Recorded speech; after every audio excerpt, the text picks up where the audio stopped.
amigos do Covil Rubro-Negro, tudo bem com vocês? Na noite desse domingo, o Flamengo conheceu sua primeira derrota no Campeonato Brasileiro, 2-1 para o Cruzeiro em Belo Horizonte. Antes de falar sobre mais esse jogo, eu preciso lembrar você que já está disponível o clube de membros aqui no Covil Rubro-Negro, com 3 faixas para você escolher e apoiar o canal que mais cresce no YouTube. R$ 2,99, R$ 6,99, R$ 14,99 por mês, cada uma com seu nível de vantagens. Para começo de conversa, os membros do Covil Rubro-Negro têm um selinho para mostrar há quanto tempo colaboram com o canal. Tem também leitura e resposta prioritária de comentários, um grupo no WhatsApp só para você trocar ideia com outros membros do Covil e ficar sabendo em primeira mão as notícias do Mengão. Claro, você tem também vídeos que chegam primeiro para quem é membro, vídeos que só quem é membro consegue ver e sorteios exclusivos. Não perde mais tempo, tem 3 opções, certamente uma cabe no seu bolso. Venha já fazer parte dessa família. Clica aí no Seja Membro e participe do Clube de Membros do Covil Rubro-Negro. Agora sim, vamos falar dessa pelada, meus amigos. Primeira derrota fora de casa do Felipe Luiz e a primeira derrota no Campeonato Brasileiro. Aliás, o Mengão não perdia para o Cruzeiro há tanto tempo que da última vez o Arrascaeta também fez gol, mas ele jogava do outro lado, era jogador do Cruzeiro. Quase 7 anos aí que o Flamengo não perdia para a equipe celeste das Minas Gerais.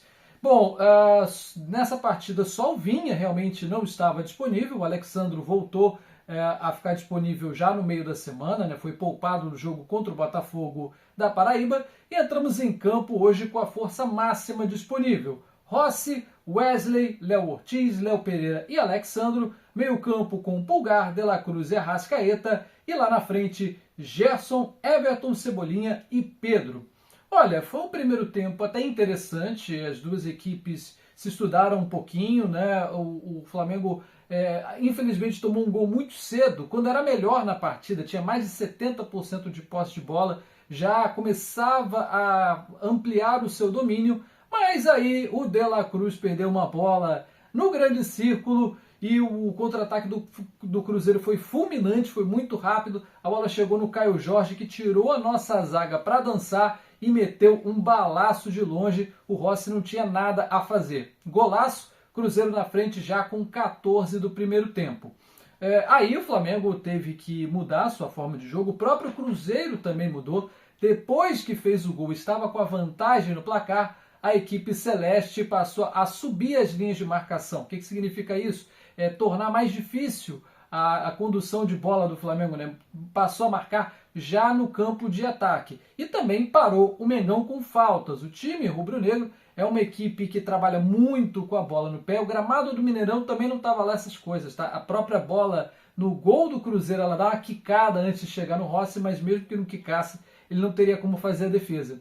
De qualquer forma, o time do Flamengo, que é muito técnico, muito tático, de posse de bola, não conseguiu botar o seu estilo de jogo para cima, porque o Cruzeiro começou a parar com bastante faltas e também o técnico português Leonardo Jardim botou a equipe da casa para marcar mais em cima do Mengão. Ainda assim, houve algumas oportunidades e no final do primeiro tempo, uma jogada pela direita, o Gerson faz um passe milimétrico para o Arrascaeta na entrada da área e ele manda de primeira um chutaço no ângulo que o Cássio até conseguiu encostar, mas não evitou que essa bola fosse morrer no fundo da rede, lá onde a Coruja dorme. Um golaço também do Arrascaeta, que não comemorou pelo seu passado, sua longa história com o Cruzeiro, inclusive marcando gol em cima do Mengão, marcou um dos gols mais bonitos da sua carreira em cima da gente. Mas, meus amigos, no segundo tempo, o Felipe Luiz optou por fazer alterações já no comecinho, né? Tirou o Everton Cebolinha, que sentiu ali um incômodo, uma pancada mais forte, e saiu para a entrada do Bruno Henrique. Ou seja, com isso, troca simples. Bruno Henrique como ponta esquerda, segue o Pedro lá como centroavante. O Cruzeiro, com isso, resolveu recuar e sair mais ainda nos contra-ataques, uma estratégia parecida com a que eles adotaram no primeiro tempo, antes mesmo de sair o gol de abertura do placar. O Flamengo ainda fez mais alterações, né? Tirou aos 21 o Pedro para a entrada do Michael, e aí o Bruno Henrique passou a ser o centroavante. Michael, mais uma vez, completamente abaixo da crítica, muito mal na condução de bola. Acabou sendo uma âncora da equipe no segundo tempo e por ali o Cruzeiro conseguiu sair muito bem, né, nas jogadas pelo lado direito do campo de defesa cruzeirense. O Flamengo ainda mexe aos 37 do segundo tempo aí por atacado, né? Saem Wesley, Arrascaeta e Gerson para as entradas de Varela, Luiz Araújo e Juninho. Ou seja, Felipe Luiz partiu para tentar ganhar o jogo com um 4-2-4. 4 homens de frente, Juninho e Bruno Henrique tentando empurrar essa bola para o fundo da rede, mas não foi possível. E para piorar, adivinha quem é que entrou para dar ao Cruzeiro o sabor da vitória? É ele mesmo, Gabigol, no seu primeiro confronto contra o mais querido. Aliás, o Fabrício Bruno, que saiu como titular também, foi seu primeiro confronto contra o ex-clube.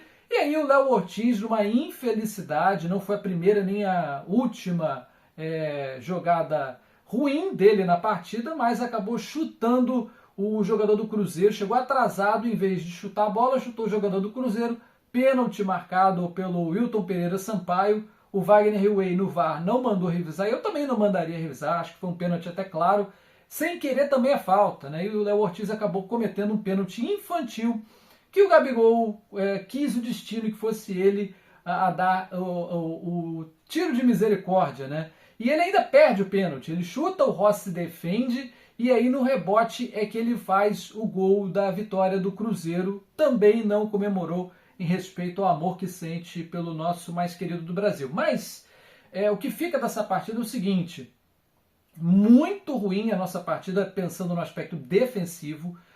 O segundo tempo foi horroroso. O Flamengo não jogou nada, absolutamente nada no segundo tempo. O Cruzeiro sai muito merecedor dessa vitória e era para ter sido demais, era para ter sido 3-4-1, só não foi porque o Rossi estava numa noite inspirada. O Rossi fez pelo menos 9, 10 defesas, era para ter sido muito pior. O Cruzeiro veio muito bem, deu quase 15 finalizações só no segundo tempo e o Flamengo sumiu da defesa e sumiu do ataque, né? Ficou muito pressionado pelo Cruzeiro. A estratégia do Leonardo Jardim foi perfeita, mas o Felipe Luiz não soube fazer essa equipe poderosíssima com 4 atacantes criar, né? Não é porque você tem 4, 5, 20 atacantes que você vai chutar gol toda hora, e foi o que aconteceu na noite desse domingo, né? O Flamengo não soube se desvencilhar da zaga do Cruzeiro, estava muito bem armada, e acabou que fomos derrotados, a derrota justíssima pela inércia que o Flamengo teve completa no segundo tempo.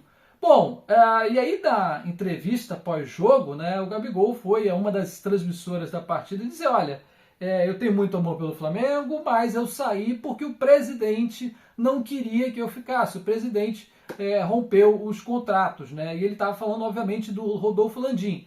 Filho feio não costuma ter pai, né, segundo o ditado popular. Mas esse filho feio aí, essa derrota, né, tem 3 pais. Além do Rodolfo Landim, seu Marcos Braz, que deu para trás também junto com o Landim, unha e carne na não renovação do Gabigol, e também o seu Luiz Eduardo Batista, porque se o atual presidente eleito no começo de dezembro, aí teve aquele jogo de despedida, ele poderia ter cancelado tudo, ele poderia ter feito tratativas para renovar o contrato do Gabigol. Do Fabrício Bruno eu nem falo, né? Porque vendemos e vendemos muito bem na hora certa, pelo melhor preço possível. Agora, um ídolo, eu sempre disse isso aqui no Covil, inclusive, um ídolo você não chuta pela porta dos fundos. Foi assim com o Everton Ribeiro, que nem sequer teve um jogo de despedida. Davi Luiz também não foi homenageado e ele saiu junto com o Gabigol no final do ano passado.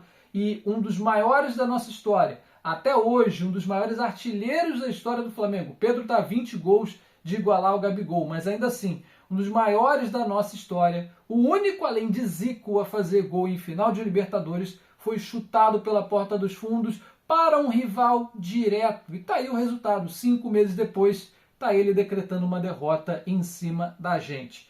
Bom, agora é levantar a cabeça, juntar os cacos para o terceiro jogo seguido fora de casa. O Mengão tem um desafio na Libertadores e dessa vez não tem o que dizer. Tem que partir para cima e tem que vencer, e vencer muito bem o Central Córdoba, aquele mesmo que ganhou da gente aqui no Maracanã, sem tradição nenhuma na Libertadores. Então, agora o Mengão vai a Santiago del Estero nesse meio de semana, quarta-feira, 9h30 da noite, jogo com transmissão da Mamãe Globo e também da Paramount, né, o Paramount Plus para todo o Brasil. Um grande abraço a você, espero que quinta-feira no Ligado no Lance a gente tenha notícias melhores para falar aqui no Covil Rubro Negro. Grande abraço, até a próxima, tchau, tchau.